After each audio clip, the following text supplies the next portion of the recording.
아, 감사합니다. 아시다시피 우리 하진이가요, 삶에 고난이 많은 것 같아요. 저한테도 자주 찾아오거든요. 근데 저도 비슷한 타입이라 좀 잘 느낄 수 있는 것 같습니다. 저도 삶의 고난을 많이 만들고 삶의 고난이 저를 찾아오는 일이 많거든요. 아마 와닿는 사람들이 있을 겁니다. 음, 말씀을 보면서 또 이렇게 제자훈련 같은 우리 고등부의 일정들을 참여하면서 이렇게 많은 체험이 있는 그런 성도들이 되시기를, 그런 우리 고등부 되시기를 소망합니다. 감사합니다. 자, 오늘은요, 제목 먼저 같이 읽어볼까요? 가운데 있는 거예요. 시작. 서로 이르되 꿈꾸는 자가 오는도다. 오늘 요셉의 이야기를 좀 해보려고 합니다. 우리 일단 읽어야겠죠. 창세기 37장 18절에서 20절 말씀을 먼저 읽어보겠습니다. 준비 시작. 죽이기를 꾀하여 서로 이르되 꿈꾸는 자가 오는도다. 자, 그를 죽여 한 구덩이에 던지고 우리가 말하기를 악한 짐승이 그를 잡아먹었다 하자. 그의 꿈이 어떻게 되는지를 우리가 볼 것이니라 하는지라. 아멘. 네. 우리 오늘은 본문에서 이 야곱의 아들, 지난 시간 우리가 봤던 야곱의 아들 요셉이 당한 다양한 고난 이야기를 통해서 우리 삶에 닥쳐오는 고난에는 어떤 의미가 있는지 좀 살펴보고, 이런 고난을 이겨내는 힘이 어디에서 오는지, 또 어떻게 그것을 체험하며 살 수 있는지 함께 알아보도록 하겠습니다. 우리 지난 시간에는요, 야곱의 이야기를 통해서 그 우리에게 살아갈 힘을 주시는 하나님의 메시지를 들어봤어요. 이사야 49장을 통해서 정말 하나님이 우리를 얼만큼 사랑하시고 우리에게 어떤 은혜를 주셨는지. 근데 오늘은요, 그 아들 요셉이요, 엄청나게 큰 고난을 당합니다. 여러 가지 당해요. 근데 우리 친구 아는 사람도 있을지 모르지만 나중에 이 요셉의 삶이 어떻게 되는지, 어떻게 형통하게 풀어지는지 아는 사람도 있겠지만 오늘은 고난 당하는 것만 다룰 거예요.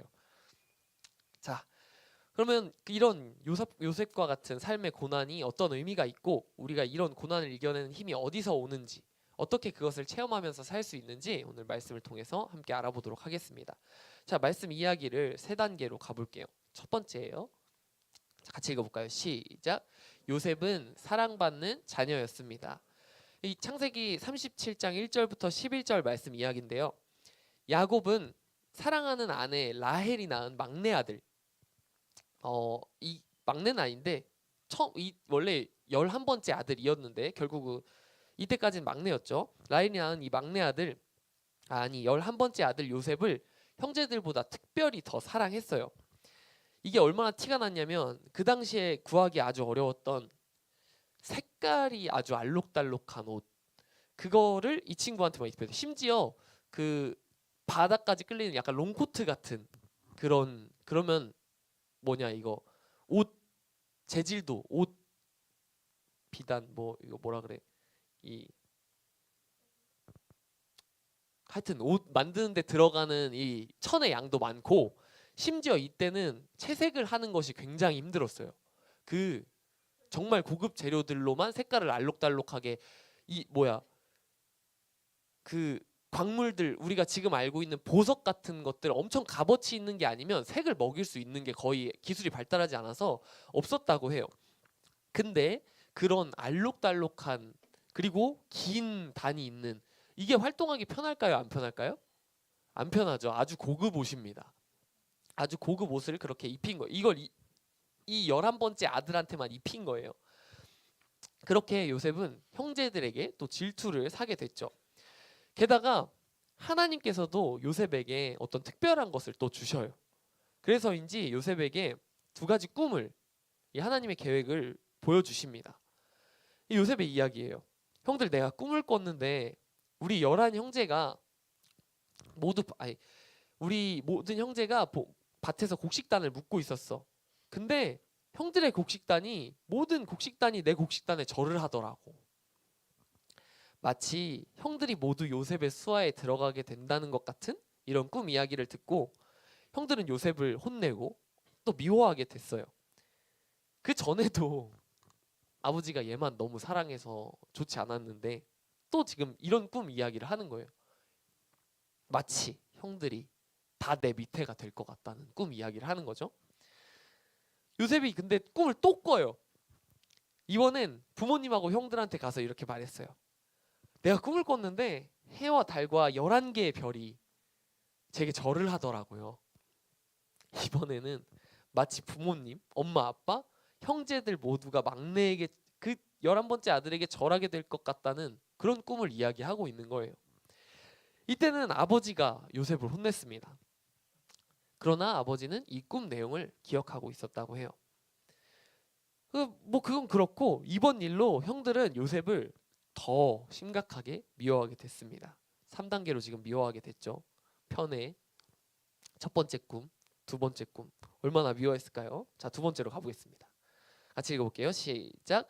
요셉은 애굽으로 팔려가게 되었습니다. 요셉은요 아버지의 요청에 따라서 먼 곳에 양을 치러 간 형제들을 보러 나갔어요.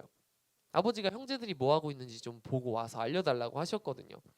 한참을 헤매서 형들을 찾아갔는데 그 요셉을 본 형들의 분위기가 좋지 않았습니다. 오늘 우리가 읽었던 말씀이에요. 저기 꿈꾸는 요셉이 온다. 우리 요셉을 죽여서 구덩이에 던지고 아버지한테는 짐승이 잡아먹었다고 거짓말하자. 얼마나 싫어했던 거길래 동생을 죽이려고까지 했을까요? 근데 큰형 르우벤이 그걸 말렸어요. 아, 우리 동생을 죽이지는 말자. 그렇게 권유했죠. 하지만 르우벤이 잠시 없는 사이에 형제들이 요셉을 애굽이라는 다른 나라로 가는 상인에게 종으로 팔아버렸습니다. 그리고 요셉의 그 채색 옷에 동물의 피를 묻혀서 아버지한테 갖다 드리고 요셉이 짐승에게 찢겨 죽은 것 같다고 거짓말을 했죠. 아버지도 엄청 슬퍼하셨다고 합니다. 정말 사랑하는 아들이었으니까요. 자, 그럼 다음 또 볼까요? 요셉이 또 어떻게 되는지. 세 번째예요. 같이 읽어보겠습니다. 시작. 요셉은 애굽에서도 누명을 쓰고 감옥에 갔습니다. 요셉이요 애굽에서 보디발이라는 사람의 집에 이렇게 종으로 팔려가게 되는데 이 보디발은 꽤 높은 사람이었어요. 애굽 왕 바로 왕의 친위 대장이었죠. 군대 장관, 직속 부대의 가장 높은 장군인 거죠. 이상하게도 그곳에서 요셉은 보디발의 신임을 받아서 그 집의 모든 것을 맡게 됐어요. 종으로 팔려갔지만 그래도 상황이 좋아요. 그러나 요셉의 고난은 계속됩니다. 보디발의 아내가 요셉을 유혹하는데요. 성경에 보면 요셉이 아주 용모가 빼어나고 아름다웠다고 쓰여 있어요. 게다가 일도 아마 잘했던 것 같아요. 종으로 팔려가자마자 그 집안의 모든 소유를 다스리게 됐으니까요. 그때 요셉의 나이가 17살이었는데 그걸 보고 보디발의 아내가 이제 요셉을 유혹하는데 요셉은 보디발의 아내의 유혹을 말씀으로 뿌리쳐요. 창세기 39장 8절에서 10절 말씀인데요. 내 주인이 나에게 모든 소유를 맡기셨지만 당신은 맡기지 않으셨습니다. 당신은 그의 아내이기 때문이지요. 어떻게 제가 하나님 앞에서 그렇게 큰 죄를 저지를 수 있겠습니까? 그리고 이렇게 말하고 보디발 아내 근처에도 가지 않았다고 합니다. 함께 있지를 않았대요, 아예. 그러던 어느 날 이제 그녀가 요셉의 옷을 잡고 늘어진 거예요. 유혹하다 못해 이제 붙잡고 늘어진 거죠. 근데 요셉은 옷을 내팽개치고 도망쳐 버렸어요. 그냥 위토리 벗어버리고 도망쳐서 얼마나 급하게 도망쳤는지 찢어졌는지 두고 갔는지 하여튼 도망쳤어요. 그때 보디발의 아내는 소리를 지르고 요셉이 자기를 추행했다고 거짓말했습니다. 여기서 요셉의 고난이 정점을 찍죠. 하나님이 분명 요셉에게 좋은 꿈을 꾸게 하신 것 같았는데 그 꿈이 이루어지기는커녕 아버지한테 혼났어요. 형들에게 미움받아서 노예로 팔려갔어요. 여러분들하고 같은 나이예요. 거기 가서 모함으로 감옥까지 가게 된 거예요. 여기서 좀 생각을 해볼게요. 요셉이 뭘 잘못했나요? 그쵸? 요셉이 뭐 잘못한 것 같진 않죠? 특히나 이 본문 우리가 지금 본 이 이야기 내용으로는 답을 낼 수 없는 것 같아요. 일단 요셉이 뭘 잘못해서 구약에 하나님께 벌을 받는 이스라엘 백성들처럼 뭘 잘못해서 정신 차리라고 벌을 받고 있는, 고난을 받고 있는 상황은 아닌 것 같아요. 그렇다면 이 오늘 본문에서 볼 수 있는 요셉이 당한 고난의 의미가 무엇일까요? 저는 이걸 오늘 첫 번째 주제에서 찾았습니다. 어떤 것이냐면요, 요셉이요, 아버지의 특별한 사랑을 받는 사람이었다는 거예요. 먼저 그 사랑으로 인해서 형제들에게 시기 질투를 받았고 죽을 뻔하기도 했다는 거죠. 그리고 그 특별한 사랑은 아버지의 사랑뿐만이 아니었어요. 하나님께서도 요셉에게 꿈을 주셨다는 거죠. 이 꿈이 뭐였을까요? 다음 주에 밝혀지겠지만 하나님의 계획이었어요. 요셉을 통해서 많은 사람을 구원하시겠다는 그 하나님의 계획이었죠. 근데 요셉은요, 그 하나님의 계획으로 인해서 아버지한테 혼이 났어요. 또 형제들에게 미움을 샀죠. 이렇게 보면 하나님의 계획으로 인해서 고난을 받은 거예요. 근데 제가 이렇게 말씀을 준비하고 나눔을 하다가 어떤 분이 또 이야기를 하시더라고요. 아니, 그러면 억까 아니냐고. 뭐 잘못한 것도 없고 아무것도 아닌데 왜 고난 받냐고. 사랑받았는데, 하나님한테 하나님의 구원 계획을 받았는데 왜 고난을 받냐고. 좀 더 가볼게요.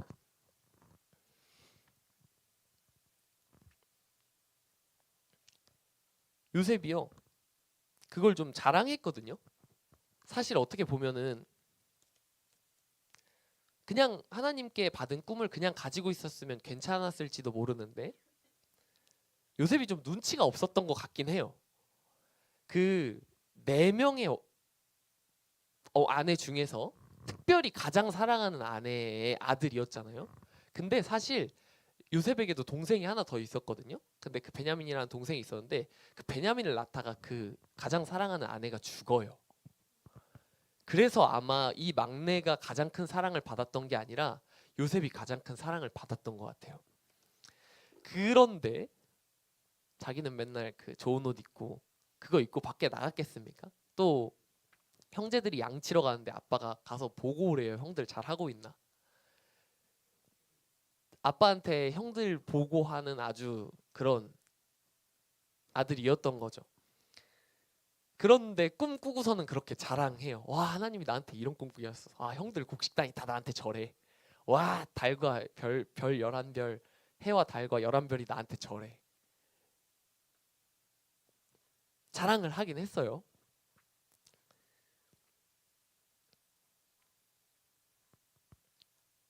그렇게 자랑을 한 요셉이 이런 다양한 고난을 받은 거죠. 그래서 제가 이걸 보고 떠오른 게 있어요.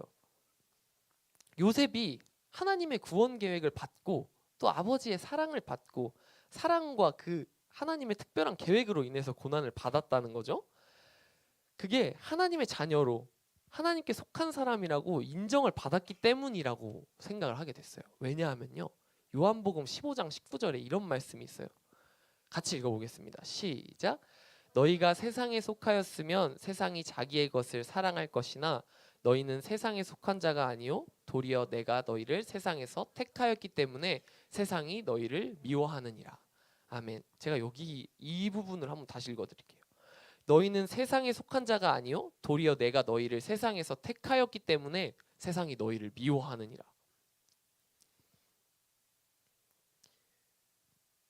하나님의 자녀로 하나님의 사랑을 받은 사람이라고, 너희는 세상이 아니라 하나님께 속한 사람이라고 인정을 받았기 때문에 세상이 미워한대요. 이 말씀을 보니까 그런 생각이 들더라고요. 요셉이 하나님의 구원 계획을 받았기 때문에 또 아버지의 사랑을 받았기 때문에 형제들에게 미움을 사고 또 세상에서 그런 여러 가지 고통을 당했다는 거죠. 이걸 보고 또 떠오른 게 있어요. 요셉이 당한 고난, 요셉이 잘못한 것 같지 않은 요셉이 당한 고난을 통해서 성경이 주로 이렇게 얘기를 하더라고요. 예수님이 당한 고난. 예수님은 아무 흠도 죄도 없는 분이셨는데 하나님으로 인해서 또 우리들의 죄로 인해서 세상의 미움도 받고 큰 수치와 고난을 당해서 십자가에서 돌아가셨다는 것이죠.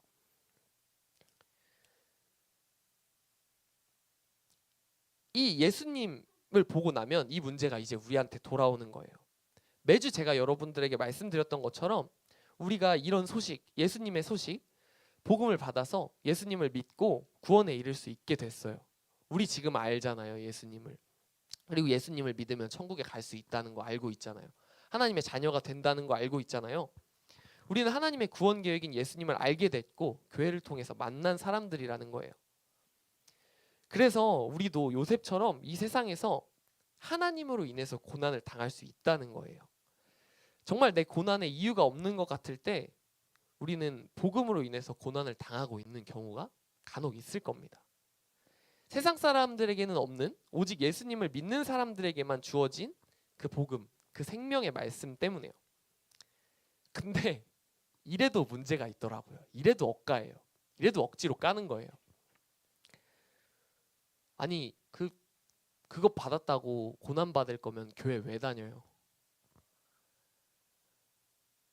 아니 교회 축복 받으려고 이렇게 하나님 자녀라고 하나님의 축복을 하나님 약속해 주신 축복 많이 있다고 축복 받으라고 교회 오라면서 하나님의 그 계획을 받으면 하나님의 구원 계획을 그걸 받으면 하나님의 구원 계획 소식 그거 복음을 받으면 고난을 받을 것 같으면 교회를 왜 와요?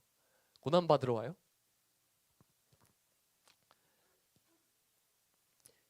여기서 요셉의 이야기를 좀 보자면 그 차이가 있는 거예요. 자랑하는 사람과 자랑하지 않는 사람. 요셉은요 눈치가 없었던 것 같다고 했잖아요. 어쨌든 하나님의 계획을요 다 밝히고 다녔어요. 하나님이 나한테 이런 꿈 주셨어.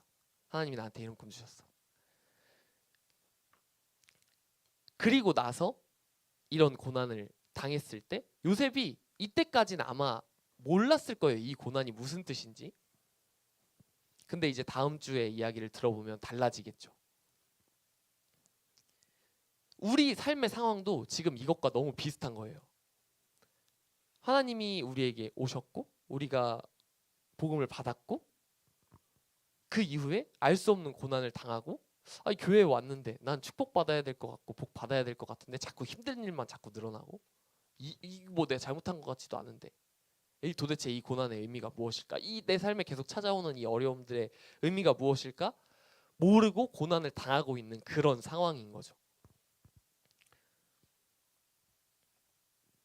근데 올바른 고난은 요셉처럼 이걸 드러냈을 때 온다는 거예요. 하나님께 받은 계획을 하나님께 받은 꿈을 또 이 복음이라는 걸 자랑할 때 우리가 진짜 이 고난을 당할 수 있다는 거예요. 당하게 된다는 거예요. 그리고 그 고난이 어떤 의미가 있는지 알게 된다는 거예요. 이거를 약간 좀 더 쉽게 가보자면 교회 다니는 걸 밝히면 피곤한 경우가 있어요. 우리 선생님들이 더 잘 아시겠죠? 혹시 밖에 나가서 저는 기독교인입니다라고 안 밝히는 사람? 네, 아무도 안 들어요. 저 손 들었잖아요.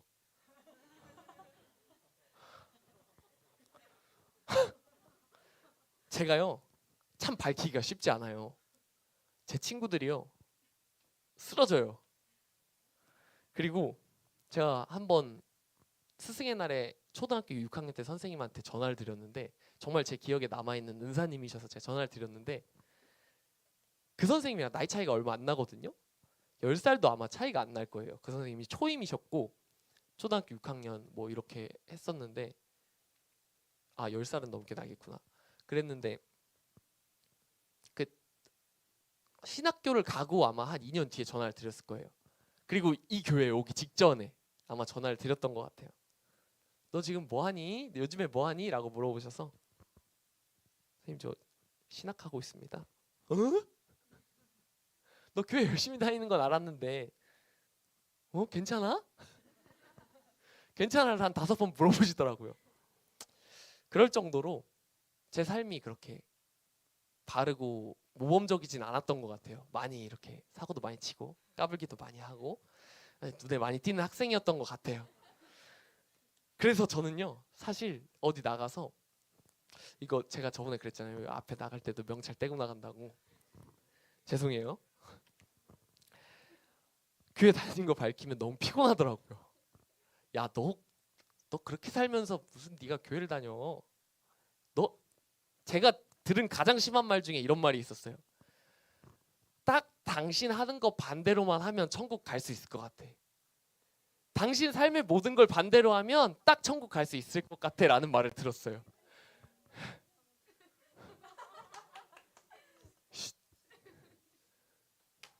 그런 이야기까지 들었었어요. 그러니까 저는 교회 다니는 걸 밝히는 게 참 피곤한 경우가 있었거든요. 근데 이제는 안 밝힐 수도 없어요. 근데 제가 말씀드리고 싶은 건 이렇게 숨기고 고난을 받을 바엔, 나만 알고 있는 하나님의 복음으로 인해서 고난을 받을 바엔 차라리 밝히고 고난을 당하는 편이 낫지 않을까, 요셉처럼. 그렇게 오늘 말씀을 드리고 싶더라고요. 밝혀버리면 어려운 일은 생겨요. 내가 더 잘해야 되거든요. 신앙생활도 더 잘해야 되고 내 삶의 자리에서 어려운 일이 더 늘어날 거예요. 왜냐하면 사람들이 기대하는 바가 있어요. 기독교인에게. 그리고 내 삶에서 뭔가 제한되는 부분도 많이 있을 거예요. 그리고 정말로 교회 다니는 것 때문에 고난이 찾아오는 경우가 있을 거예요. 막 예를 들어서 뭐 주일날 있는 대회, 정말 나의 신앙 때문에 내 인생과 아주 중요한 연결이 된 그런 대회라든지, 뭐 나의 즐거움과 관련된 대회라, 운동 경기라든지 뭐 이런 것들 있잖아요. 또 뭐 다양한 이런 것들, 뭐 해외에 나가서 뭔가를 해야 되는 일정들, 뭐 이런 게 있는데 내가 신앙이 너무 우선이고 내 신앙을 너무나 이렇게 밝혀뒀다면, 내가 신앙인이라는 걸 너무 진하게 밝혀뒀다면 못 가는 경우가 있을 거예요. 요 이야기 때문에 하나 제 이야기를 더 하자면, 제가 항상 주일날, 제 의도는 아니었어요. 아버지가 너무 엄하셔가지고, 저희 아버지가 목사님은 아니신데 엄하셔가지고 주일날은 무조건 교회에 있었어요. 그리고 토요일날도 저는 그냥 하루 종일 교회에 있었어요. 어렸을 때요. 그래서 제 친구들이요, 쟤는 주말에 없는 애예요. 저는 주말에 찾지를 않아요, 아예. 근데 제가 20살 때 대학을 가고 고등학교 때부터 집을 나가서 20살 때 나가서 살면서 친구들을 주말에 만난 적이 있어요. 주일에 만난 적이 있어요. 그랬더니 애들이 물어보는 거예요. 야, 너 교회 안 갔냐? 네. 그리고 그때부터는 어떻게 되죠? 전 주일에 교회 안 가는 사람이에요. 그리고 애들이 제 삶 때문에 알고 있었는데, 주일은 교회 다니는 사람들은 주말에는 교회에서 살아, 이렇게 알고 있었는데 제가 그거 다 깨버린 거예요. 안 가도 되는구나. 별로 중요한 거 아니었구나. 쟤도 똑같네. 놀러 나오네. 그리고 저도 아마 그때부터 한 2, 3년 정도 좀 주일에 빠져봤던 것 같아요. 평생 한 번도 주일을 빠져본 적이 없는데 그 기간에 아마 20살 초반에 그렇게 주일 빠지고 어디 놀러 가고 막 이런 일이 있었던 것 같아요. 그런 것처럼 이런 일들로 인해서 정말 우리 삶에 다가오는 제한들이나 또 다른 사람으로 인한 핍박이나 또 비아냥거림이나 빈둥거림이나 또 정말 내 삶의 중요한 앞길을 막는 것 같은 고난이 있을 수도 있어요. 우리가 이 복음을 받고 교회에 나와서 예배를 드리고 하는 삶이요. 근데 마지막으로 이 말씀을 한번 같이 읽어볼게요. 빌립보서 1장 27절에서 30절 말씀이거든요. 읽어보겠습니다. 시작. 오직 너희는 그리스도의 복음에 합당하게 생활하라. 이는 내가 너희에게 가보나 떠나 있으나 너희가 한 마음으로 서서 한 뜻으로 복음의 신앙을 위하여 협력하는 것과 무슨 일에든지 대적하는 자들 때문에 두려워하지 아니하는 이 일을 듣고자 함이라. 이것이 그들에게는 멸망의 증거요 너희에게는 구원의 증거니 이는 하나님께로부터 난 것이라. 그리스도를 위하여 너희에게 은혜를 주신 것은 다만 그를 믿을 뿐 아니라 또한 그를 위하여 고난도 받게 하려 하심이라. 너희에게도 그와 같은 싸움이 있으니 너희가 내 안에서 본 바요 이제도 내 안에서 듣는 바니라. 아멘. 이거 바울의 편지거든요. 또 예수 그리스도를 믿는 자들이 갖추어야 될 그 성숙한 신앙인의 자세를 이와 같이 이야기하고 있는 거예요. 한 마음과 한 뜻으로 예수 그리스도의 복음에 합당하게 생활하라. 그리고 또 이 합당하게 생활하는 거, 그러니까 내가 받은 복음을 밝히는 삶으로 인해서 다가오는 이런 고난들, 예수님을 믿음으로 인해서 일어나는 다양한 고난들, 다양한 어려움들 잘 견뎌내라고, 이 말씀을 통해서 받는 은혜가 더 클 거라고 그렇게 이야기하고 있는 거예요. 앞으로 지금까지 혹시 어땠을지 모르겠어요. 교회 다니는 것으로 인해서 불편함이 있었는지, 또는 뭐 정말 어려운 일이 있었는지, 지금 어려운 일을 당하고 있는지 저는 잘 알지 못하는데요. 근데 제가 한 가지 확신하면서 말씀드릴 수 있는 게 있어요. 이 중에 정말 한두 명을 빼고는요, 그 정말 인생을 걱정 없이 살아가는 사람이 간혹 있거든요. 정말 그런 사람 말고는요, 최소 여러분들 28살까지는, 우리 고등부 친구들 최소 28살까지요, 지금 여러분들이 생각하는, 지금 당하고, 여러분들이 지금 처한 어려운 환경보다 그 어려움이 이것만 지나면 괜찮겠지 하는 그런 어려움들 있잖아요. 아, 다음 주 수요일 모의고사만 끝나면 또 한 3개월 괜찮겠지. 아, 수능만 끝나면 괜찮겠지. 아, 대학교만 가면 괜찮겠지 라는 이런 것들 있잖아요. 이런 어려움들, 단편적으로 말해서 이런 어려움들 있잖아요. 그리고 또는 내 삶의 시기에 있어서 뭐 부모님과 잠깐 싸웠든지, 뭐 친구와 잠깐 싸웠든지, 이런 시기들 있잖아요. 아, 내가 이 친구랑 화해만 하면, 내가 부모님이랑 화해만 하면, 아, 이 시기만 지나가면 괜찮을 것 같아 하는 것들 있잖아요. 혹시 중학교 때 당했던 어려운 일을 지금 떠올려 보면 어떤가요? 한번 떠올려 보세요. 나 중학교 때 어떤 어려운 일이 있었지? 나 중학교 1학년 처음 들어갔을 때 어떤 어려움이 있었지? 혹시 한번 얘기해 줄 수 있는 친구 있어요? 중학교 1학년 때 당했던, 그 당시에 나한테 가장 큰 일.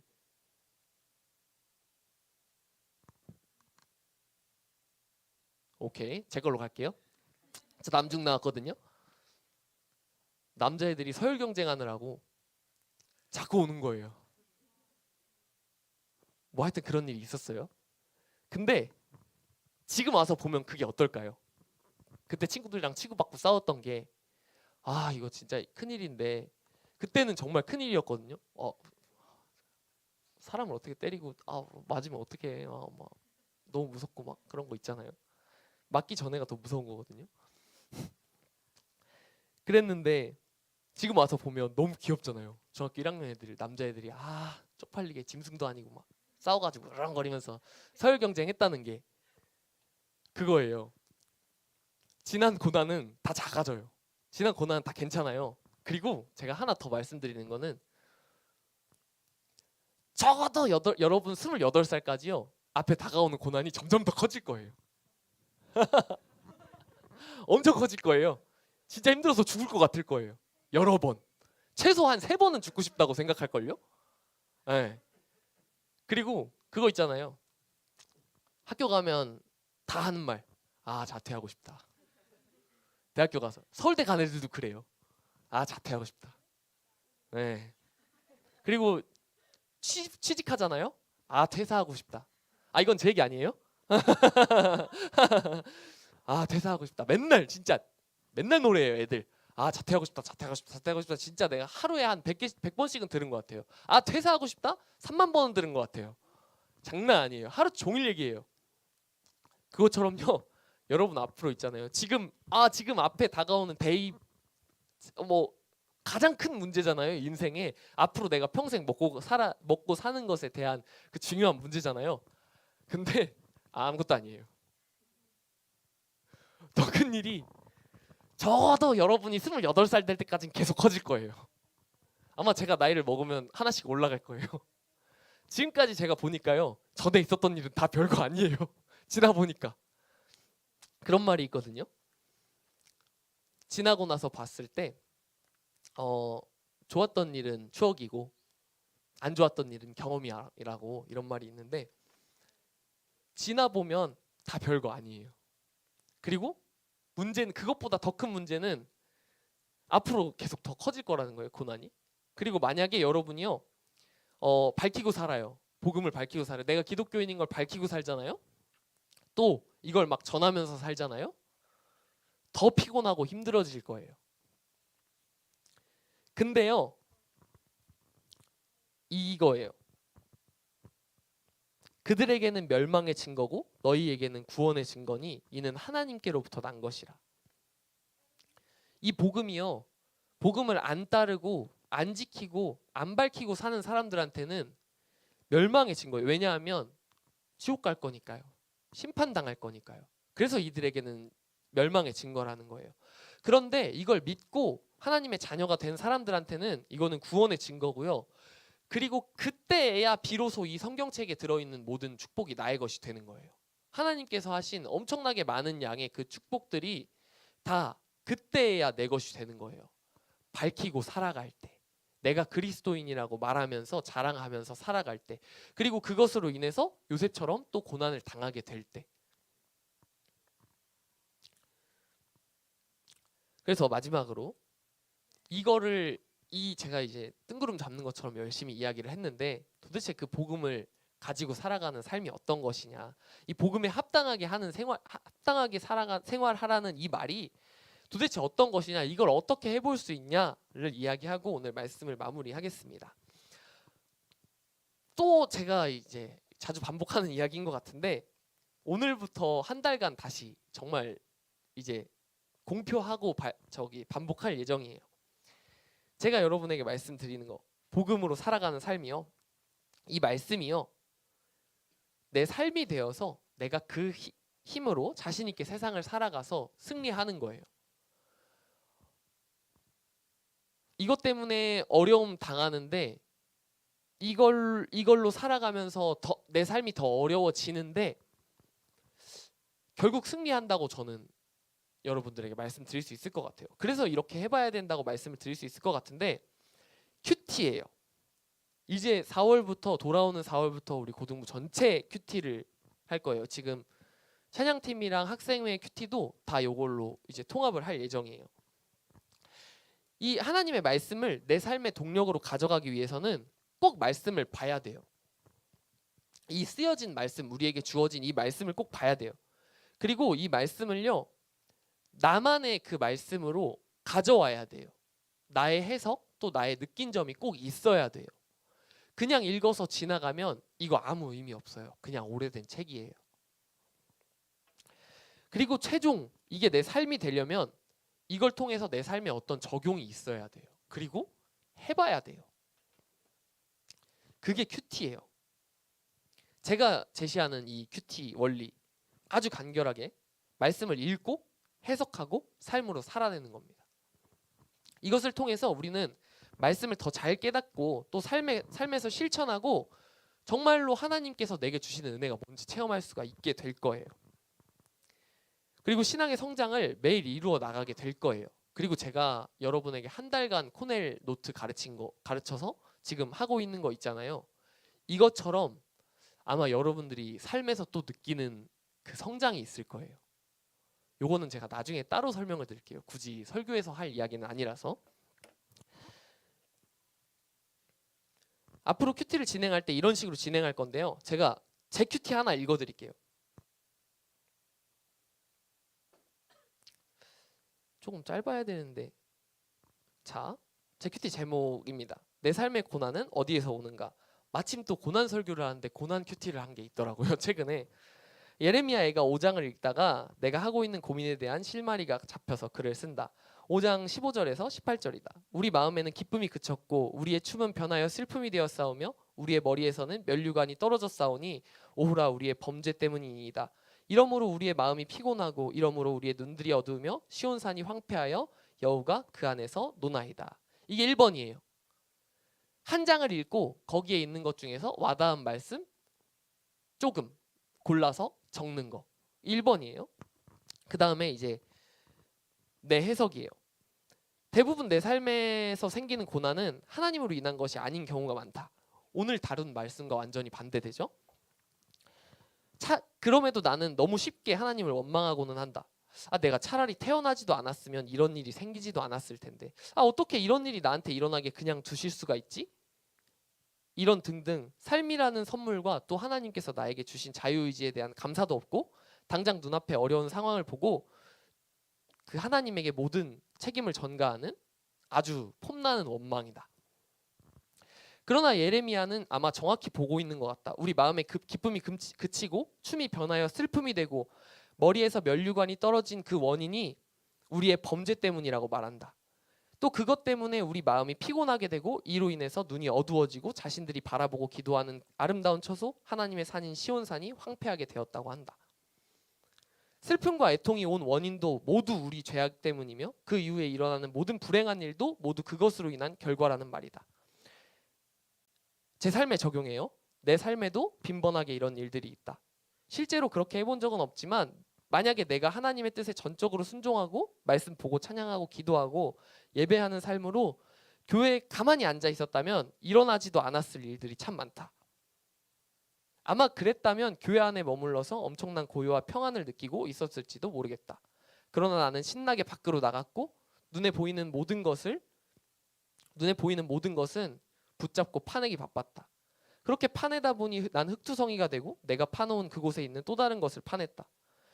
결국은 내가 판 구덩이에서 빠져나오지 못하는 신세가 되고 그때는 또 원망을 쏟아놓았다. 사람의 부모라면 이렇게 생각할지도 모르겠다. 너 하고 싶다는 거 네가 신나게 다 해놓고 왜 날 원망해? 또 내가 교회에 있음에도 불구하고 교회 안에서도 충분히 그런 일을 할 수가 있었다.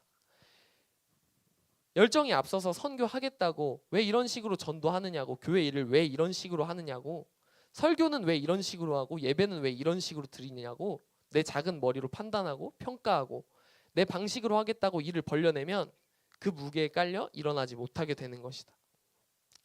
밖에서는 땅을 파서 나의 정체성을 땅속에 파묻고 교회에서는 열심히 내 공적 탑을 쌓아서 내 의의를 드러내는 나의 불안한 지식과 경험 위에 쌓아 올려서 자랑하고 드러내면서 내 고난을 만드는 것이다. 이렇게 돌아보니 부끄러운 마음만 넘쳐날 뿐이다. 아마 이런 마음을 해결하기 위해서는 이 모든 상황에서 중용을 지키든지 중간을 지키든지 따라오는 모든 상황을 즐기든지 버린 모든 상황에 확실히 책임을 지키는 것이리라. 이 세 가지를 적절히 운용할 수 있다면 신앙생활을 하는데 타인의 마음을 상하게 하거나 덕이 되지 않는 모습을 보이지 않을 수 있겠으며 나의 마음이 흔들리는 것도 잘 정돈할 수 있을 것이다. 이렇게 제가 큐티를 했습니다. 요건 좀 너무 길어요. 처음에는 그냥 3줄 정도만 돼도 괜찮아요. 한 절 고르고요. 그냥 느낀 점 간단하게 써보고요. 이 말씀이 와닿았다. 왜? 그리고 이 말씀을 보니 나도 한번 이렇게 해봐야 되겠다라는 생각이 들었다. 이번 주에 꼭 이렇게 해보겠다라고 3줄로 마무리하는 큐티로 시작하면 됩니다. 그리고 앞으로 진행할 때는요. 이거를 우리가 블로그를 만들든지 밴드를 만들어서 게시를 할 건데요. 근데 여기서 중요한 건 비밀글로 올릴 거예요. 우리 중에 누가 큐티를 했는지는 서로 알 수 있지만 큐티 내용은요. 다른 사람이 볼 수 없어요. 일단은 저만 볼 거예요. 왜냐하면 이 큐티를 하면서 쓰는 여러분의 삶의 솔직한 이야기를 모두 담아서 여러분이 신앙에 이것을 담아내고 내어놓는 데 있어서요. 너무 여러 사람이 이걸 보면 여러분들의 마음이 힘들어질 수가 있어요. 너무 여러분들 자신의 모습을 다 이렇게 다 드러내놓으면 힘들어질 수가 있어요. 근데 또 나누는 건 굉장히 중요해요. 그렇기 때문에 제가 여러분들의 큐티를 보는 거예요. 그리고 여러분과 상담을 하고 또 신방을 할 때 그런 이야기를 같이 나눌 수 있겠죠. 그런데 만약에 할 수 있다면 또 이번 주 큐티는 좀 같이 나눴으면 좋겠다라고 생각한다면 우리 교회에서 같이 나눌 수 있는 거예요. 선생님하고도 나눌 수 있고 친구들하고도 꺼내놓고 나눌 수 있는 거예요. 일단 한 가지 제가 말씀을 드리자면 절대로 저는 여러분의 큐티를 판단하지 않을 거예요. 뭐 이건 잘했네, 못했네, 뭐 네가 잘못한 거, 뭐 회개하는 내용이 들어있는 큐티에 대해서 이건 진짜 잘못했네, 너 이렇게 하면 안 돼, 이런 말 절대 하지 않을 거예요.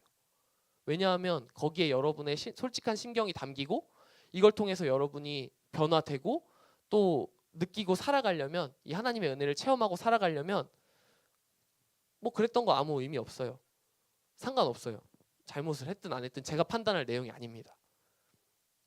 저는요 그저 여러분이 말씀을 통해서 하루하루 성장해 나갈 수 있는 발판을 제공하는 그래서 그냥 여러분의 의지가 돼주는 전도사로서, 사역자로서 교회에서 여러분의 의지가 돼주는 그 하나님 앞에서 한번 거쳐주는 그런 그냥 사역자인 것 뿐이에요.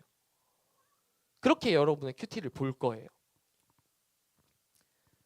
그래서 여러분들 정말 큐티 좀 같이 열심히 해주셨으면 좋겠어요. 광고 때 한 번 더 말씀드릴게요. 큐티 어떻게 하는 건지. 이 말씀을 통해서 내가 이렇게 받아들인, 내가 먹고 실천하는 이 말씀을 통해서 우리 하나님께서 정말 우리에게 베푸신, 우리에게 미리부터 베푸신 오늘 요셉의 삶에 아버지의 사랑과 또 하나님의 그 구원 계획으로 주셨던 것처럼 우리가 계속 구약 동안 이야기해온 거, 하나님의 은혜가 먼저였다는 사실을,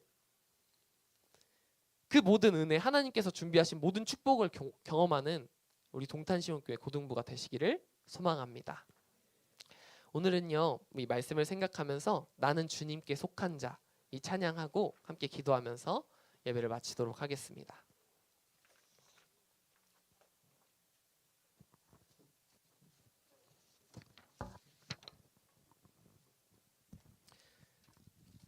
한번 찬양하면서 여러분의 삶에 있는 어려움들을, 지나간 어려움들을 한번 생각해 보세요. 제가 예레미야를 보면서 큐티했던 내용처럼 내가 만든 고난도 있고요.